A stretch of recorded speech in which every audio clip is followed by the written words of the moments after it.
Olá, programador! Você está prestes a começar uma aula minha aqui no YouTube, mas para você que é aluno mais dedicado, um aluno que quer fugir da média, eu te convido a entrar no meu grupo do Telegram. É que muitas vezes aqui no YouTube eu fico limitado na hora de passar o conteúdo. Então lá no Telegram é onde eu aprofundo esse conhecimento, ou seja, eu mando áudios, artigos, livros, tudo para aprimorar o seu conhecimento, tanto do vídeo quanto de diversos outros conhecimentos na linguagem Python, em programação, em inteligência artificial e diversas outras áreas. Import SQLite 3. Agora, depois de importar essa biblioteca, nós precisamos estabelecer uma conexão com o banco de dados. Como que eu faço isso? Primeiro, eu poderia escolher se eu iria criar um banco de dados ou se eu vou abrir. Caso o banco de dados que eu esteja tentando abrir não exista, ele é criado um banco de dados.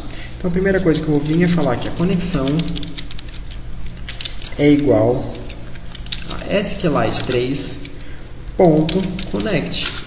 E aqui dentro eu vou passar, entre aspas, o nome do meu banco de dados que eu quero abrir. Ou seja, meu primeiro db.db.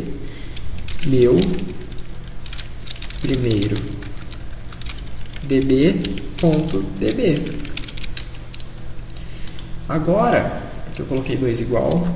Vamos rodar esse código e vocês vão ver que não vai acontecer nada. Ele simplesmente fechou. Por quê? Ele abriu o nosso banco de dados, não já existia. Ele simplesmente abriu e não fez alteração nenhuma, não executou nada. Aqui faltou um move. Conexão. Mas vamos supor que eu tivesse criado um banco de dados que o nome não existia. Então, meu primeiro DB2. Vamos rodar esse nosso código. O que vai acontecer? Se eu abro aqui a nossa pasta banco de dados novamente, agora eu vejo que eu tenho um novo arquivo de banco de dados, que no caso eu vou deletar porque nós não precisamos dele. Significa que se o determinado banco de dados que a gente estiver tentando abrir não existir, ele cria um banco de dados novo. Mas no caso nós vamos abrir o meu primeiro DB. Agora nós vamos criar o cursor. É pelo cursor que nós vamos executar os códigos em SQL, como se a gente estivesse utilizando a interface gráfica para inserir os dados, para criar tabela e por aí vai. Mas nós vamos fazer isso utilizando o SQL, que é uma linguagem para criação e manipulação de bancos de dados. Então vamos ver, cursor é igual a conexão.cursor. Perfeito, pessoal? Aqui é um igual. Tá. Agora que eu tenho o cursor, eu consigo executar códigos em SQL. Cursor.execute. E aqui dentro eu vou passar a nossa variável que contém o código SQL. Ou seja, se eu coloco aqui SQL é igual, e eu vou passar uma string. E a string vai ser exatamente este código aqui. Então eu vou dar um Ctrl C. Vou vir aqui, e aqui na verdade eu vou utilizar aspas simples, porque aqui dentro da string eu já estou utilizando aspas duplas, ok?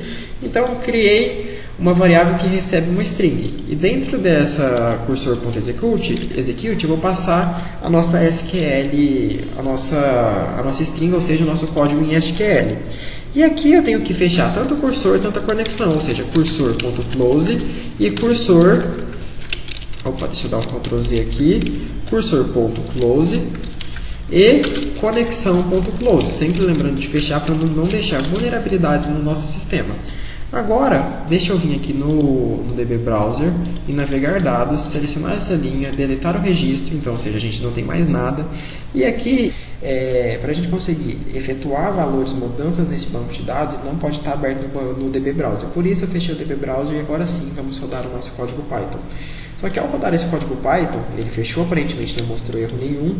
Ao rodar, abrir novamente o DB Browser, a gente vem em navegar dados, a gente pode ver que ainda não foi inserido nenhum dado, ou seja, que o nosso comando não funcionou. Por que isso acontece?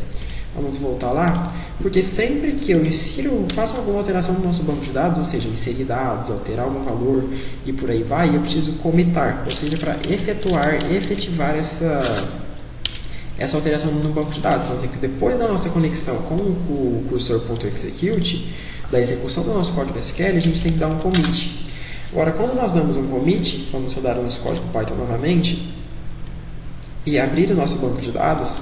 Se eu venho em navegar dados, nós podemos ver que eu tenho o usuário admin e a senha 1234.